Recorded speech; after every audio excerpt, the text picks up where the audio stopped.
Halo Tribuners, selamat siang dan apa kabar kalian dimanapun berada. Jumpa lagi bersama saya Putri Utami di Rapot Radio on Podcast. Gimana nih kabarnya kalian Tribuners? Semoga sehat dan tetap semangat ya hari ini.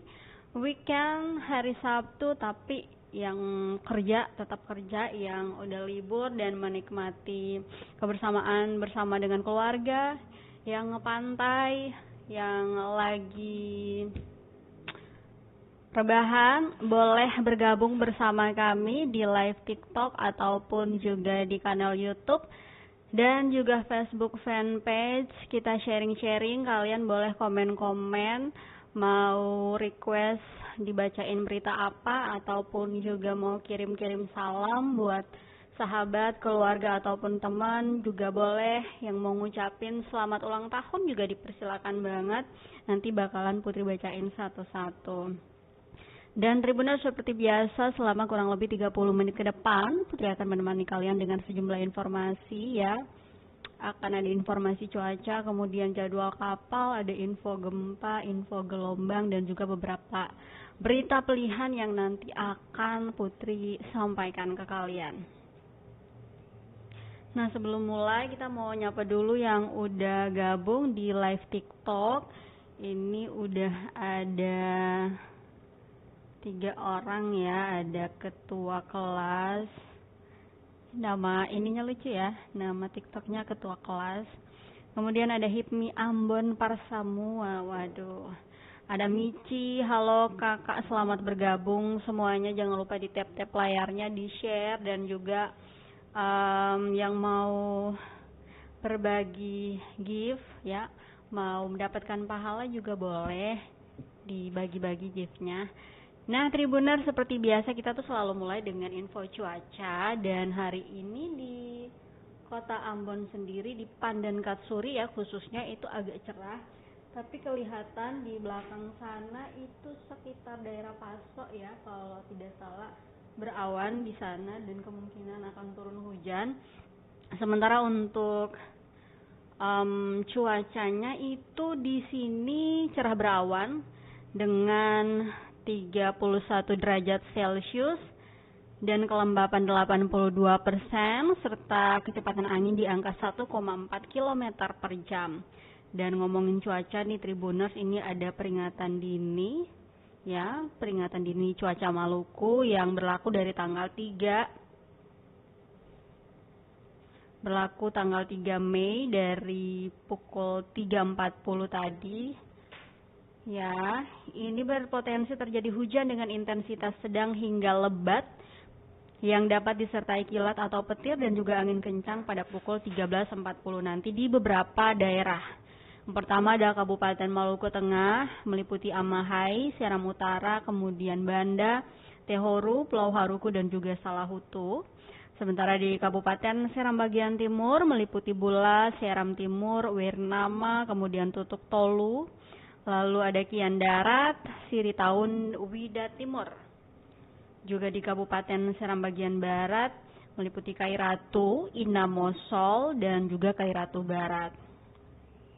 Lalu untuk di Kabupaten Maluku Barat Daya meliputi Mualakor, lalu Pulau Leti, Pulau Lakor, Wetar Timur, Kepulauan Romang, dan juga pulau-pulau terselatan. Dan untuk kota Ambon ini di Baguala, dan memang benar ya sesuai prediksinya terlihat sekali di Baguala itu sudah gelap di sana, tapi di sini masih agak terang, mataharinya masih ada, masih kelihatan. Kalau kalian bisa lihat ya di belakang sana. Dan ini juga diprediksi dapat meluas ke wilayah Kabupaten Kepulauan Tanimbar, di Kormo Molin, Nirun Mas, dan juga di Kabupaten Maluku Barat Daya meliputi Wetar. Dan kondisi ini Tribuners diperkirakan masih akan berlangsung ya hingga pukul 15.40 waktu Indonesia Timur sampai di hampir jam 4 ya Tribuners. Nah itu untuk info cuaca. Lalu untuk info gelombang Tribuners, Ada juga peringatan dini dari BMKG yang berlaku dari tanggal 3 hari ini sampai dengan tanggal 6 nanti. Tinggi gelombang 1,25 sampai 2,5 meter ya Tribuners, berpeluang terjadi di beberapa perairan. Yang pertama ada di perairan Kepulauan Kai, kemudian di perairan barat Kepulauan Tanimbar, perairan Kepulauan Babar, lalu perairan Wetar, Laut Arafuru bagian barat, perairan selatan Kepulauan Aru, perairan timur Kepulauan Tanimbar, dan juga di perairan Sermata Kepulauan Leti, dan Laut Banda serta Laut Arafuru bagian tengah, di mana ini berisiko terhadap keselamatan pelayaran ya Tribuners untuk perahu nelayan apabila kecepatan angin mencapai 15 knot dan tinggi gelombang mencapai 1,25 meter. Nah, untuk kapal tongkang itu apabila kecepatan angin mencapai 16 knot dan tinggi gelombang mencapai 1,5 meter. Untuk pola angin sendiri atau kondisi sinoptiknya ya, pola angin di wilayah Maluku itu umumnya kan berubah-ubah ya. Untuk dari data BMKG per tanggal 3 Mei itu bergerak dari timur menuju tenggara dengan kecepatan angin rata-rata berkisar 2 sampai 25 knot. Untuk kecepatan angin tertinggi itu diperkirakan mencapai 30 knot terpantau di perairan Kepulauan Tanimbar, perairan Kepulauan Babar, perairan Kepulauan Sermata, Kepulauan Leti, lalu di perairan Wetar, Laut Banda, dan juga Laut Arafuru. Next, kita ke info gempa. Ini ada komen yang masuk dari Coret 29. Akan ada apa ya Ibu? Ada apa? Oh, ini kakak tadi. Saya baru habis bacain info cuaca dan juga gelombang. Nah, untuk info cuacanya tadi itu berdasarkan perkiraan dari BMKG akan terjadi hujan dengan intensitas sedang hingga lebat yang kemungkinan terjadi di beberapa daerah yang tadi sudah disebutkan ya. Dari Kabupaten Maluku Tengah meliputi beberapa desa, lalu Kabupaten Seram bagian timur, ada di Kabupaten Maluku Barat Daya, kemudian Kota Ambon itu di Baguala dan memang terbukti ya terlihat dari sini bahkan. Kemudian dapat meluas ke Kabupaten Kepulauan Tanimbar dan juga Kabupaten Maluku Barat Daya. Seperti itu ya Kakak Coret 29. Kita bergeser ke info selanjutnya, ada info gempa Tribuners per 3 Mei dari data yang kami terima. Untuk hari ini itu terdeteksi gempa pada pukul 00.05 ya, hanya 5 detik dari pergantian waktu dari tanggal 2 ke 3, tapi sudah hitungannya adalah tanggal 3 Mei. Ada gempa dengan magnitudo 4,5 Tribuners terdeteksi di 93 km barat laut Dobo, Kepulauan Aru, dan juga di 139 km timur laut Tual di kedalaman 10 km. Lalu berikutnya di pukul 3:16 pagi atau dini hari begitu, terdeteksi gempa dengan magnitudo 4,6 Tribuners di di 218 km barat daya Namrole, Buru Selatan, dan juga di 249 km barat daya Ambalau, Buru Selatan, juga di kedalaman 750 km. Lalu yang ketiga sekaligus terakhir ini ada di pukul 9:02 waktu Indonesia Timur, Tribuners, gempa dengan magnitudo 4,4 terdeteksi di 141 km barat daya Banda, Maluku Tengah, dan juga di 200 km selatan Nusa Laut, Maluku Tengah di kedalaman 280 km. Jadi per tanggal 3 ada sekitar 3 kali gempa yang terdeteksi oleh BMKG. Walaupun ya terhitungnya tidak begitu kuat ya Tribuners. Kita lanjut ke jadwal kapal Tribuners. Yang pertama kita punya jadwal KM Labobar yang pada tanggal 3 Mei berangkat dari Makassar pada pukul 1 dini hari, lalu akan tiba di Surabaya besok 4 Mei di jam 5 pagi atau 5 subuh Tribuners, dan berangkat dari Surabaya itu 4 Mei di jam 8 pagi, lalu akan tiba di Jakarta pada besokannya 5 Mei di jam 9 pagi.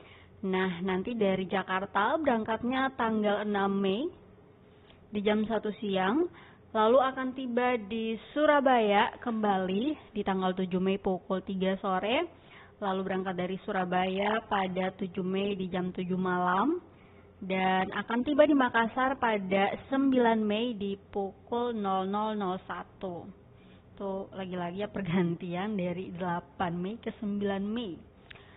Kemudian berangkat dari Makassar 9 Mei di jam 3 subuh Tribuners, kemudian akan tiba di Bau-Bau pada 9 Mei di jam 7 malam.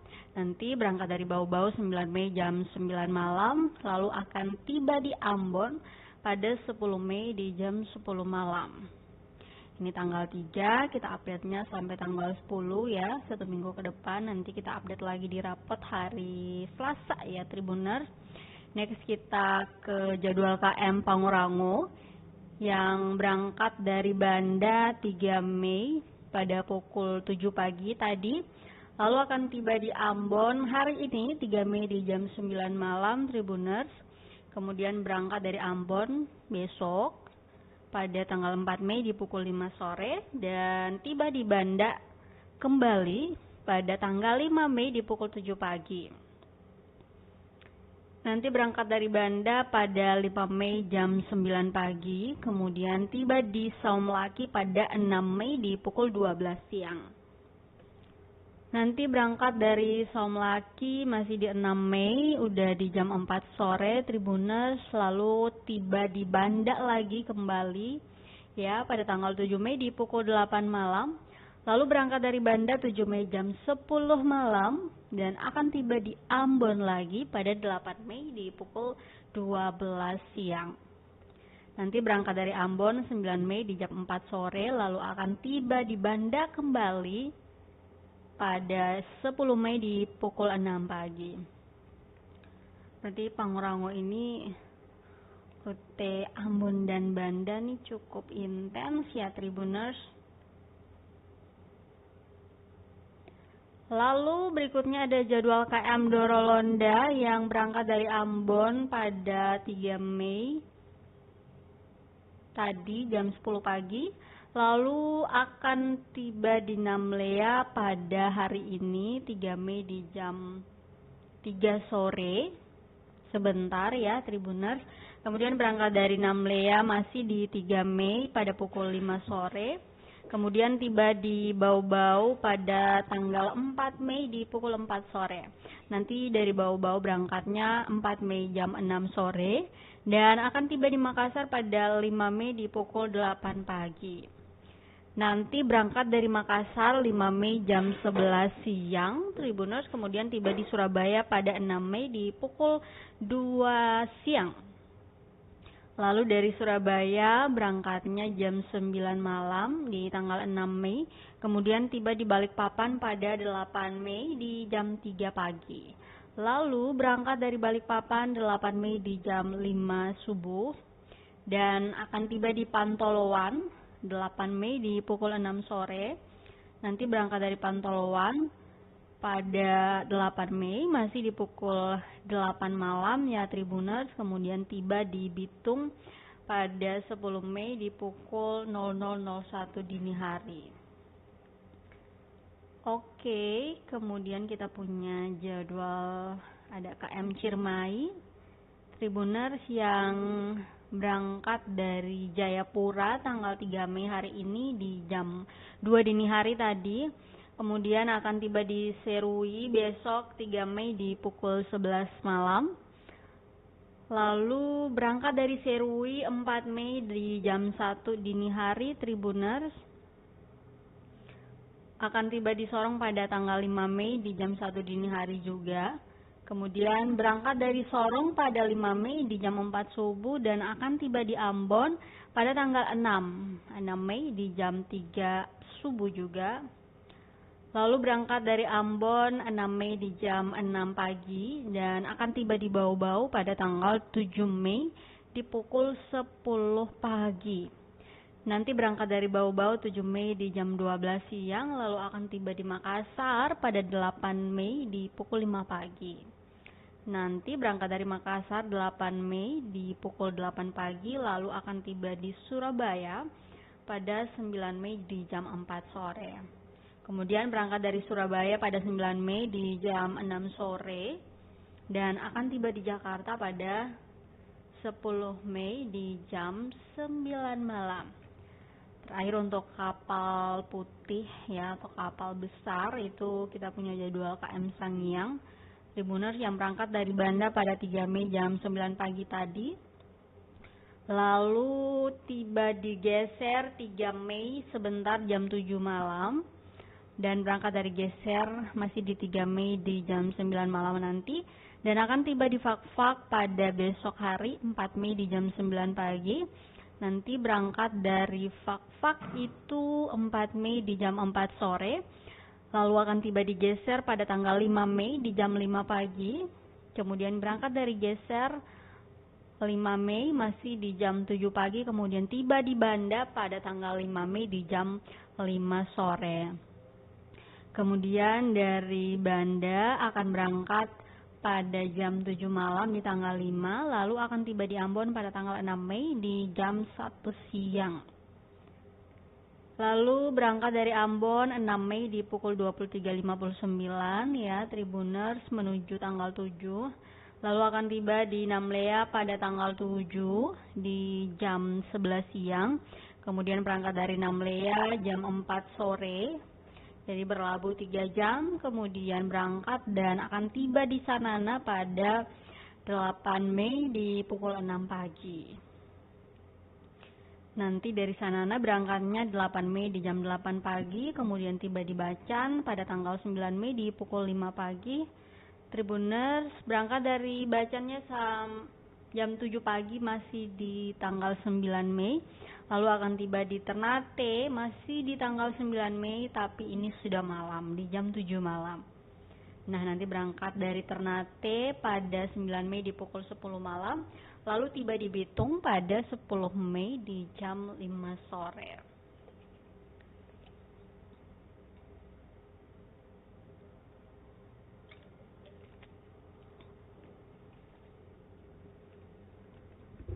Next kita punya jadwal kapal yang ada di Pelabuhan Slamet Riyadi, Tribuners. Ada kapal ke Pulau Buru yang ada setiap hari, kemudian ada kapal menuju ke Buru Selatan yang adanya hanya di hari Senin sama hari Kamis dari kota Ambon ya dengan rute Ambon, Ambalau, Namrole dan juga Leksula. Dan berangkat di pukul 9 malam.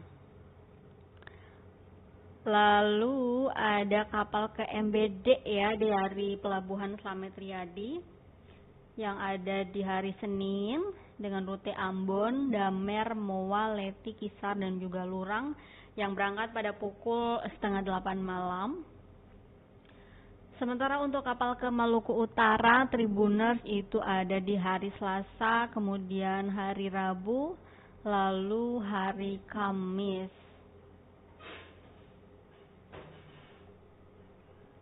Sementara untuk hari Sabtu tidak ada hari ini ya. Sementara juga untuk kalian yang mau ke Namlea atau Pulau Buru ya, itu selain bisa dari Pelabuhan Slamet Riyadi, kemudian Pelabuhan Yosudarso, kalian juga bisa lewat Pelabuhan Penyeberangan Feri Galala ya menuju Namlea. Ada feri yang selalu setiap hari beroperasi yang berangkat pada pukul 8 malam.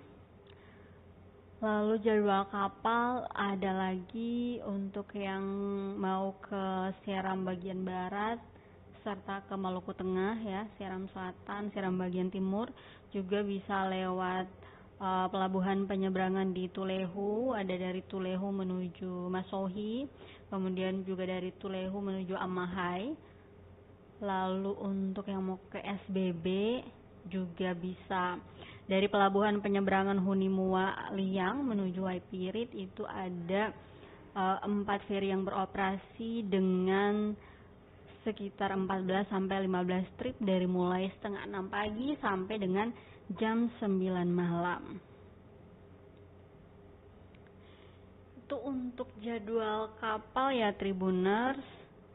Sebelum kita bacain berita, saya mau nyapa dulu yang udah bergabung di Facebook ya.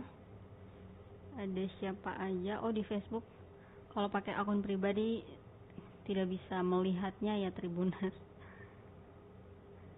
Tidak bisa melihat siapa-siapa aja yang nonton, cuma bisa lihat komen, tapi sejauh ini belum ada komen yang muncul. Sementara untuk di TikTok kita bisa lihat siapa aja yang nonton. Ini ada Kak Ogaderku, lalu ada Kak Gio, ada Kak FVCK. Selamat bergabung ya, jangan lupa di tap-tap layarnya dan juga komen-komen mau request berita apa ya Tribuners. Nah, untuk berita pertama kita mau bacain isu nasional dulu ya Tribuners.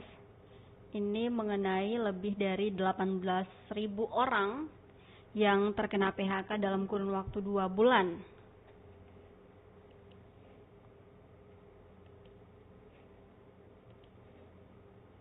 Nah Tribuners, memang semenjak Peraturan Presiden nomor 1 yang dikeluarkan oleh Presiden Prabowo tentang efisiensi anggaran, ini berdampak terhadap bukan hanya pada lembaga dan juga kementerian, tetapi kepada berbagai perusahaan ya. Kita lihat memang terjadi PHK besar-besaran, dan dari data Kemenaker ya, itu ada sekitar lebih dari 18.000 orang yang sudah kena PHK dalam kurun waktu 2 bulan loh Tribuners.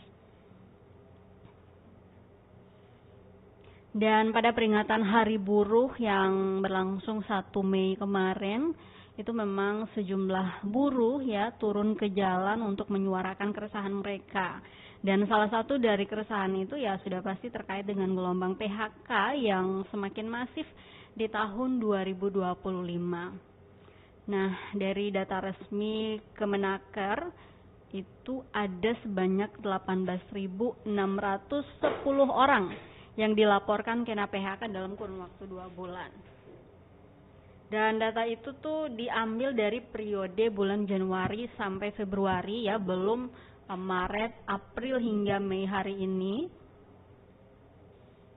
Dan dari data tersebut juga provinsi dengan gelombang PHK terbanyak yaitu di DKI Jakarta, kemudian ada Jawa Barat. Nah, untuk kita di Provinsi Maluku ini sendiri ya, saya punya beberapa teman yang mereka cerita terdampak dari efisiensi anggaran yang pada akhirnya ya untuk honorer di beberapa instansi itu terpaksa harus dirumahkan, bahkan ada yang di PHK ya Tribuners.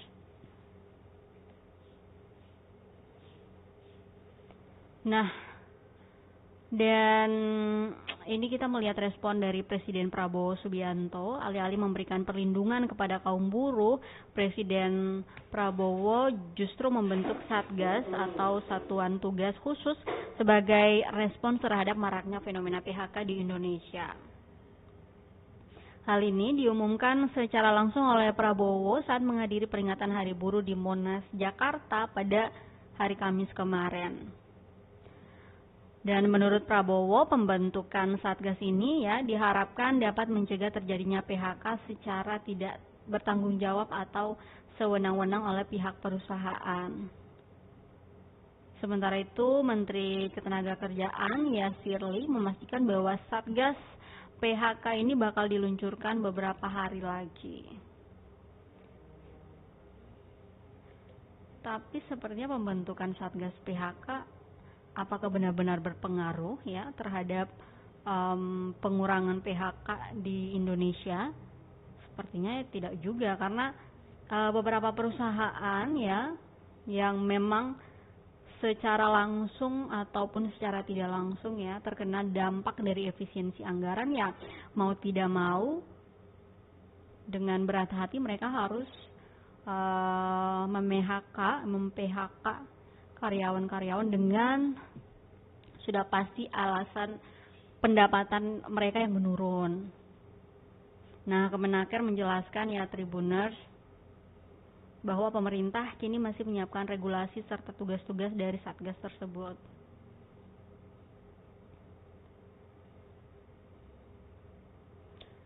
Dan katanya nanti Satgas ini juga akan memiliki tugas untuk mengkoordinasikan penciptaan lapangan kerja. Dan jika terjadi PHK, Satgas diharapkan mampu memberikan informasi juga soal peluang kerja.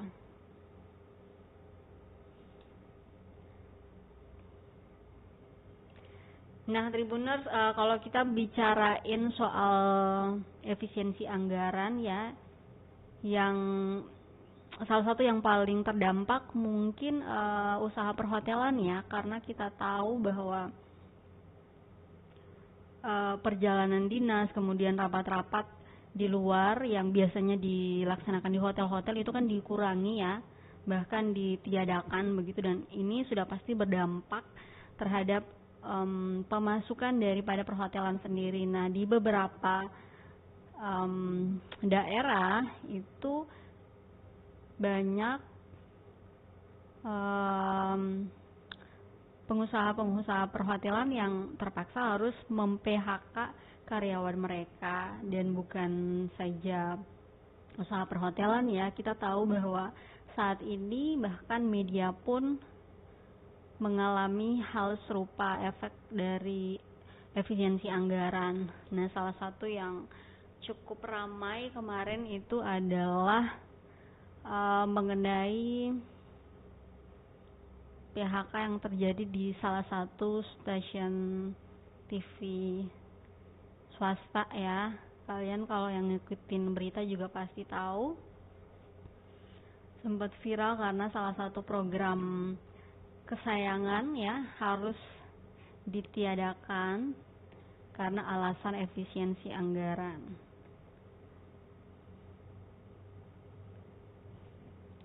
Oke, next Tribuners, kita beralih ke berita selanjutnya. Nah, ini berita lokal ya, yaitu korupsi bansos COVID-19 yang terjadi di Seram bagian barat. Dan akhirnya ada 2 pejabat dinas sosial yang ditahan dan negara mengalami kerugian sebesar 5,5 miliar rupiah.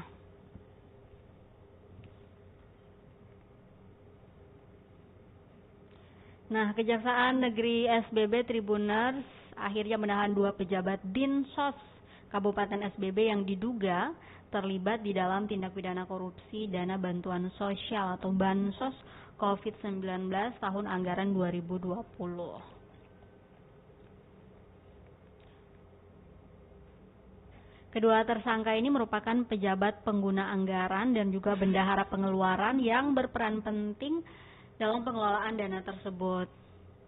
Dan penahanannya Tribuners dilakukan pada Jumat ya 2 Mei kemarin, setelah tim penyidik pidana khusus Kejaksaan Negeri SBB melakukan penyidikan intensif terhadap pengelolaan anggaran bantuan tidak terduga atau BTT pada Dinas Sosial Kabupaten SBB. Korupsi ini sepertinya tidak akan ada habis-habisnya ya Tribuners, baik di daerah maupun di pusat selalu saja ada. Nah, dari proses penyidikan yang dimulai sejak April 2025, ditemukan dugaan kuat adanya penyimpangan dana bansos yang menyebabkan kerugian negara sebesar 5.546.750.000 rupiah.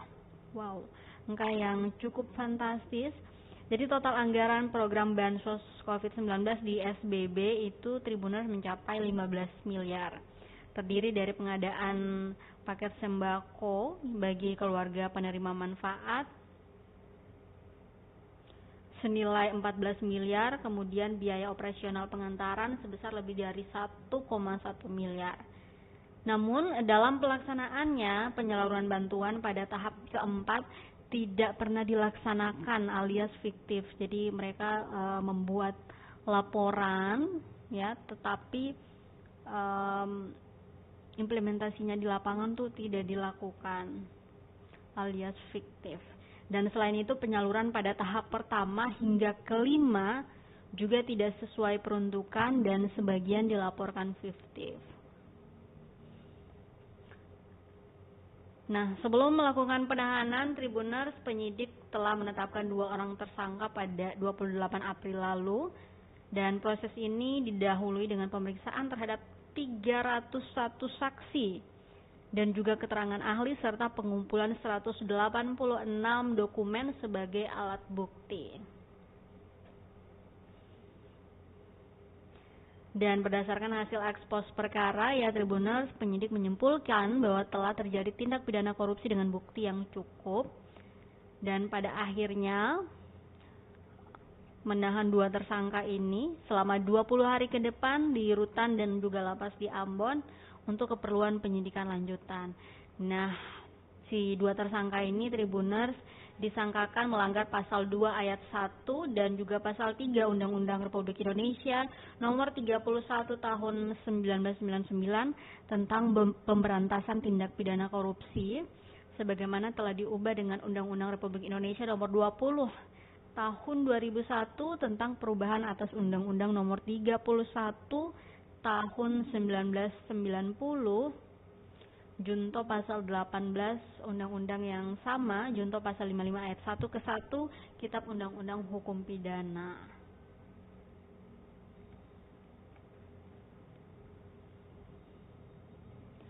Meskipun sudah banyak koruptor yang dihukum seberat-beratnya, sepertinya ini tidak akan menimbulkan efek jera ya terhadap calon koruptor.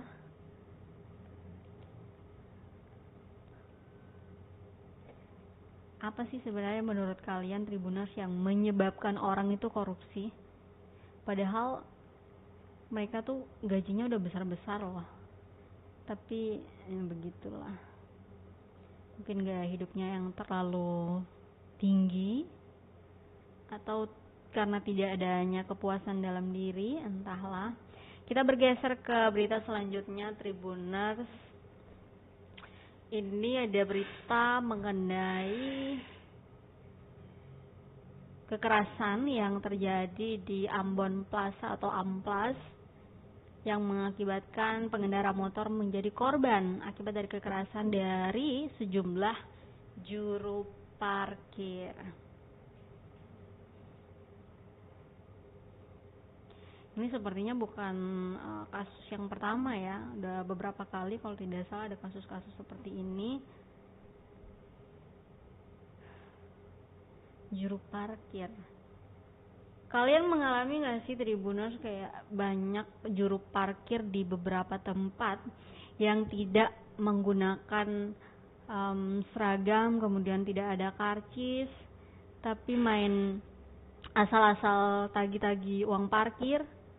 Tapi kalau khususnya perempuan ya, untuk perempuan itu kadang tuh kayak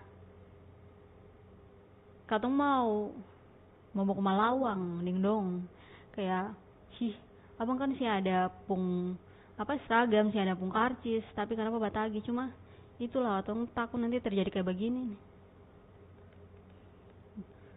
Oke, Tribuners, jadi keributan yang terjadi di area parkir belakang Amplas itu terjadi tadi malam ya, sekitar pukul 7 malam. Dan akhirnya mengakibatkan seorang pengendara motor bernama Muhammad Afandi, 45 tahun menjadi korban kekerasan yang diduga dilakukan oleh sejumlah juru parkir.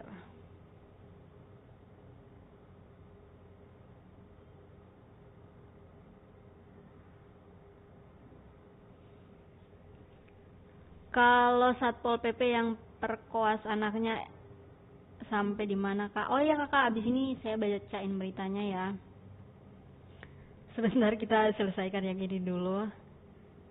Sita asetnya, iya nanti kita serahkan kepada pihak yang berwajib.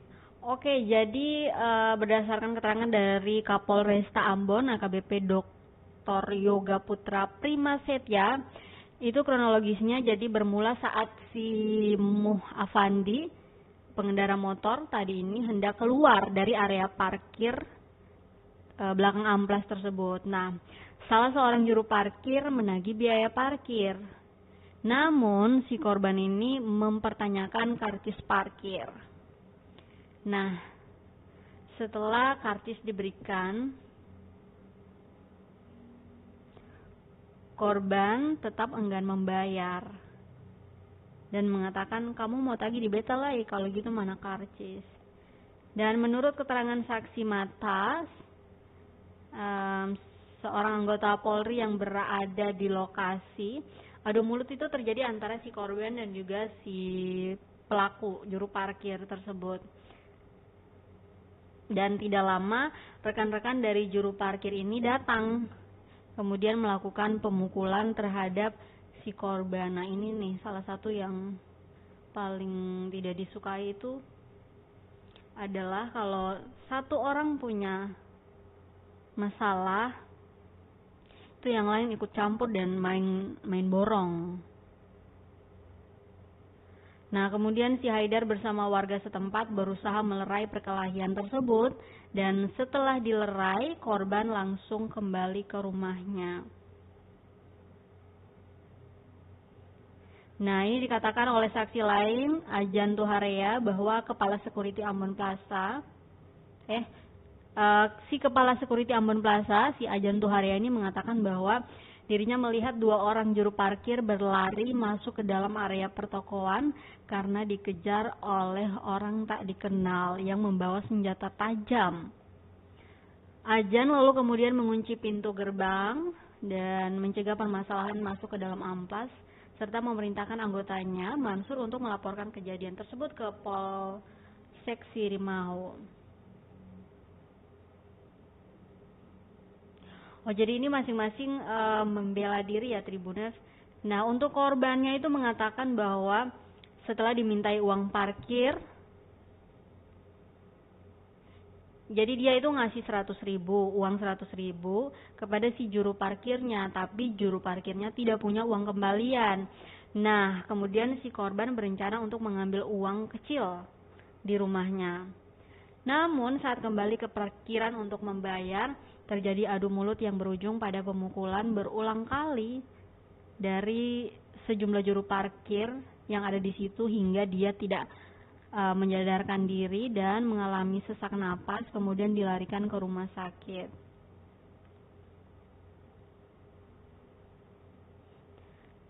Dan tim dari kepolisian sendiri sudah mendatangi rumah sakit Sumber Hidup, tempat di mana korban dilarikan ya Tribuners, untuk mengambil keterangan awal. Dan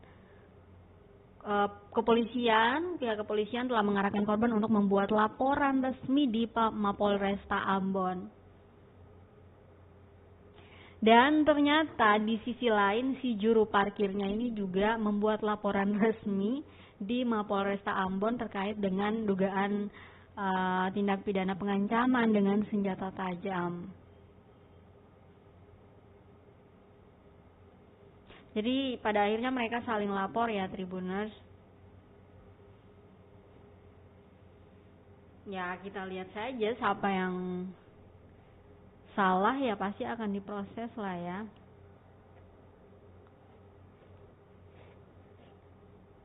Sebelum kita ke berita terakhir Tribuners, saya mau bacain berita mengenai, sebentar ya, requestan kakaknya.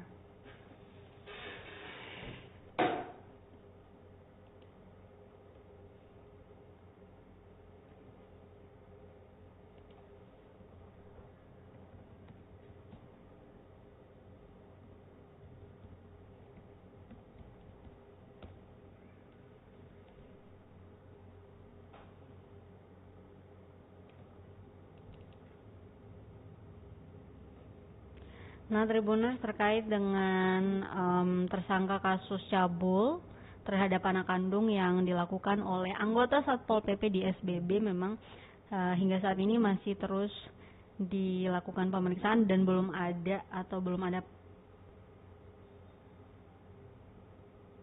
ada pemberian sanksi ya, Tribuners.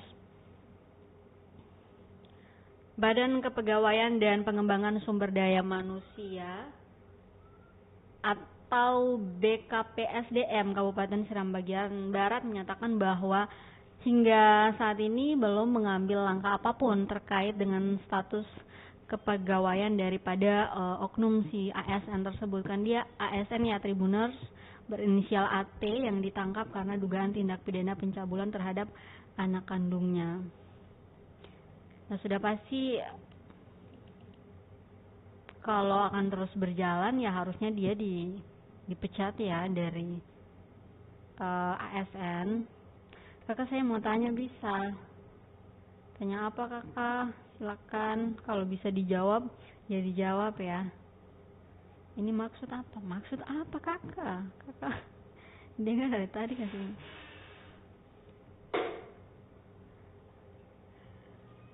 Oke, jadi Kepala BKP SDM SBB Manatwarita mengatakan bahwa hingga saat ini, jadi beritanya ini sudah 2 hari yang lalu ya, Tribuners, pihaknya masih menunggu informasi resmi dari aparat penegak hukum sebelum pada akhirnya menentukan sikap atau tindakan terhadap si yang bersangkutan. Tapi ya kalau bisa orang-orang seperti ini jangan diberi tempat ya, kalau bisa dipenjarakan seumur hidup. Nah, Manan menegaskan bahwa sebagai instansi yang membidangi urusan kepegawaian, pihaknya tidak bisa mengambil keputusan sepihak tanpa dasar hukum yang jelas. Oleh karena itu, langkah pertama yang diambil adalah meminta konfirmasi resmi dari kepolisian mengenai status hukum si tersangka alias AT. Nah, untuk informasi selengkapnya kalian sudah pasti tahu ya, Tribuners, bahwa si AT ini ditangkap oleh personal Polda Maluku dalam sebuah razia penanggulangan tindak pidana perdagangan orang atau TPPO di salah satu penginapan di Kecamatan Salahutu, Kabupaten Maluku Tengah pada Jumat 25 April. Nah, saat itu kedapatan si AT ini berada dalam sebuah kamar bersama dengan anak kandungnya. Kemudian dari hasil pemeriksaan awal diduga kuat bahwa terjadi tindak pidana kekerasan seksual dalam lingkup rumah tangga, dan AT ini sudah ditetapkan sebagai tersangka dan juga ditahan untuk proses lebih lanjut. Sudah pasti akan terus diproses ya, Tribuners. Isi dalam penjara sampai mati sekali dalam penjara, iya Kak, setuju sekali, memang harus.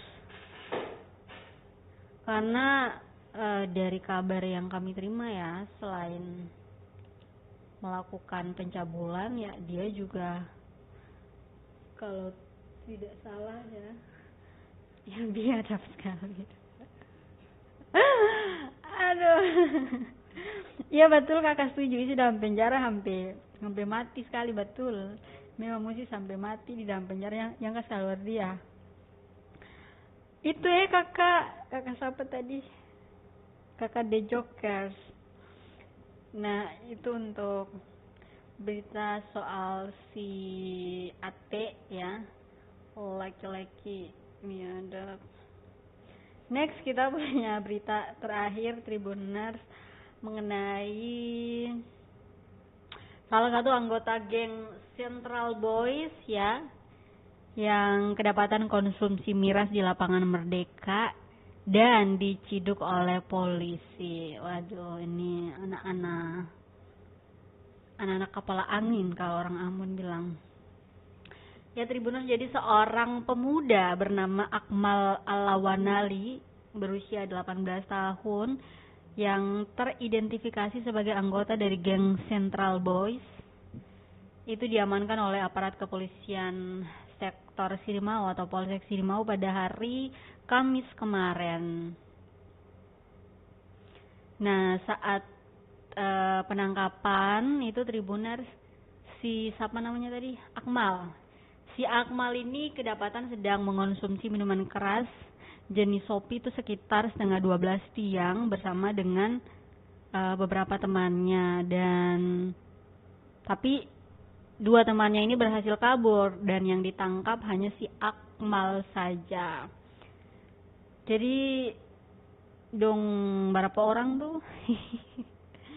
Mereka bertiga itu Tribuners kedapatan mengonsumsi alkohol saat, kalau kalian nonton ya, saat konser musik ya yang digelar pada tanggal 1 dan 2 Mei kemarin di Lapangan Merdeka oleh IAKN Ambon ya, Institut Agama Kristen Negeri Ambon, bersama dengan pemerintah kota, kerjasama dengan berbagai pihak tuh, featuring Freshly Niki Julu kalau kalian nonton kemarin.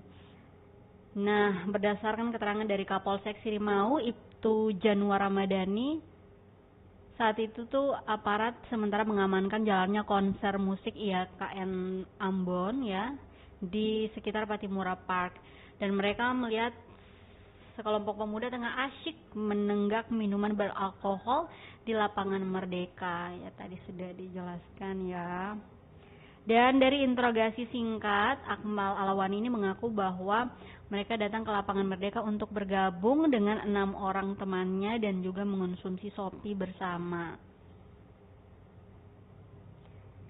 Lalu dikatakan juga bahwa geng mereka, Central Boys ini, memiliki sekitar 40 anggota yang terdiri dari pelajar dan non-pelajar, baik putra maupun putri di kota Ambon.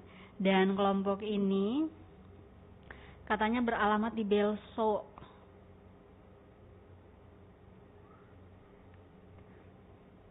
Dan dari informasi yang didapatkan pihak kepolisian, Tribuners, aktivitas Central Boys ini tidak hanya terbatas pada perkumpulan dan juga konsumsi miras, tetapi juga disinyalir kuat sering terlibat dalam aksi tawuran bersama dengan aksi tawuran dengan pelajar dari SMA 1, SMA 2 dan SMA 11. Oh, berarti kalau tidak ya, berarti mereka itu yang suka tawuran saat biasa itu hari Jumat ya. Saya kan sering hari Jumat di Lapmer. Nah, itu beberapa kali tuh ada tawuran, berarti mereka ini anak-anak. Dan saat ini Tribuners, berarti hari Kamis kemarin ya, si Akmal Alawani ini telah diamankan di Mapolsek Sirimau untuk menjalani pemeriksaan lebih lanjut. Anak masih muda-muda tapi. Nah, pihak kepolisian Tribuners juga telah membuat surat pernyataan terkait dengan perbuatan dia. Dan selain Akmal dan ketua kelompok mereka yaitu Yondri Latuheru, beberapa anggota lain yang telah teridentifikasi juga adalah Tommy Taebenu dan SKP Niko alias Tommy.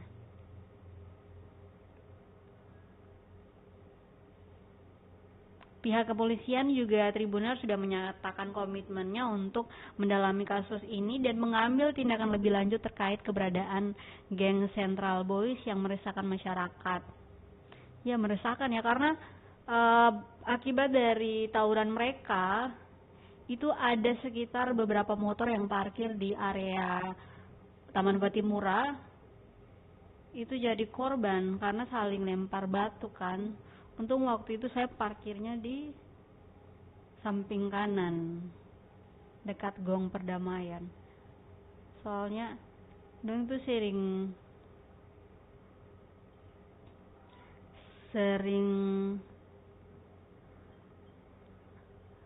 apakah tidak terlalu cepat menuduh mereka ini yang selalu terlibat tawuran? Bukan kakak, cuman maksudnya kalau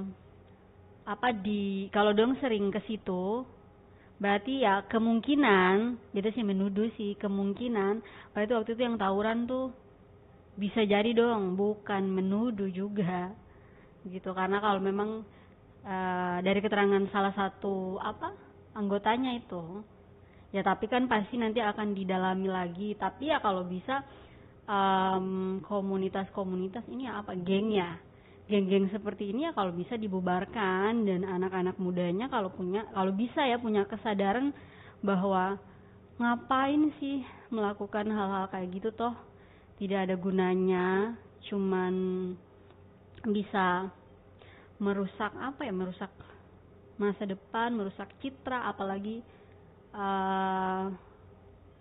yang punya orang tua ya. Kalau orang-orang yang baca pada kenal tuh kan pasti nanti merusak citra keluarga. Terus ya sih nggak ada manfaat begitu kakak. Mendingan ya waktu muda tuh digunakan untuk hal-hal baik begitu. Nah cuma terindikasi itu yang betul iya gitu. Soalnya itu beberapa kali kan hari Jumat itu sering ke Taman Patimura dan sudah melihat tawuran tuh udah sekitar 4-5 kali di sekitar situ terus memang.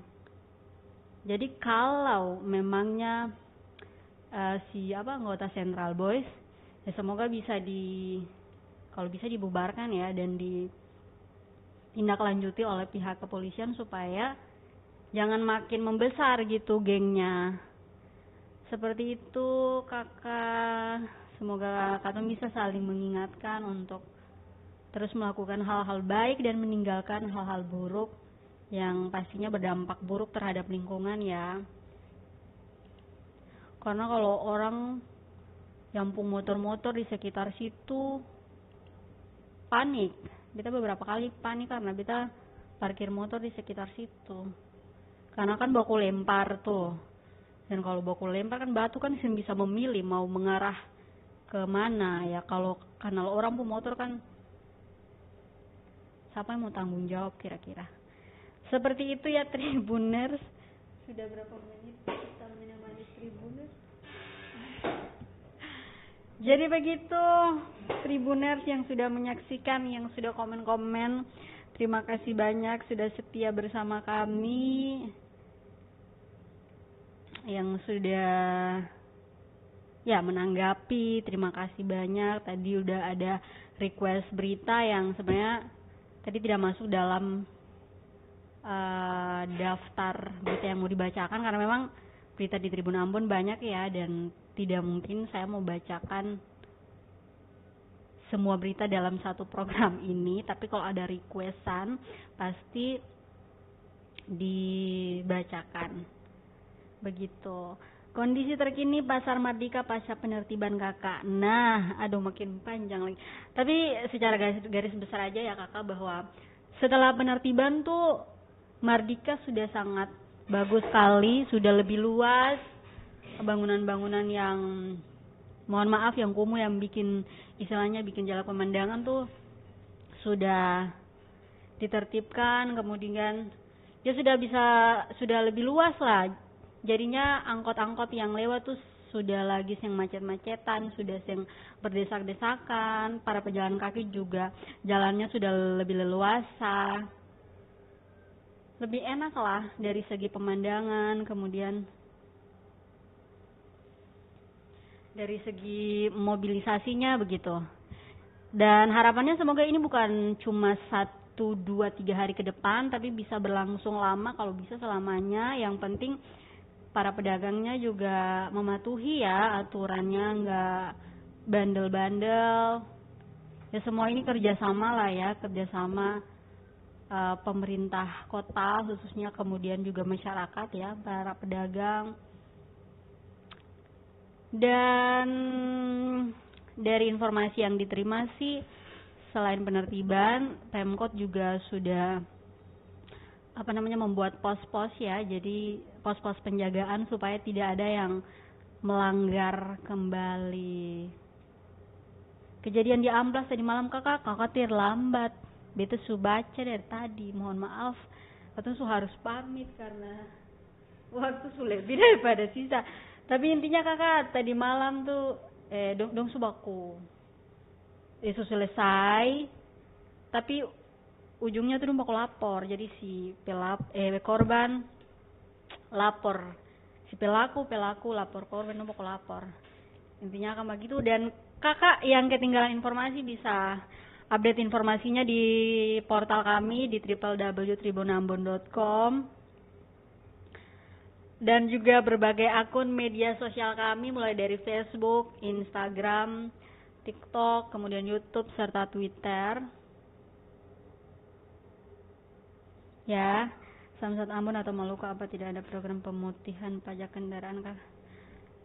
Kakak nanti akses informasinya di Katong Portal juga. Makasih banyak, terima kasih kakak, selamat beristirahat. Siap kakak, dangke banyak semuanya yang sudah bergabung, terima kasih banyak. Nanti kita ketemu di, maaf saya campur-campur ya,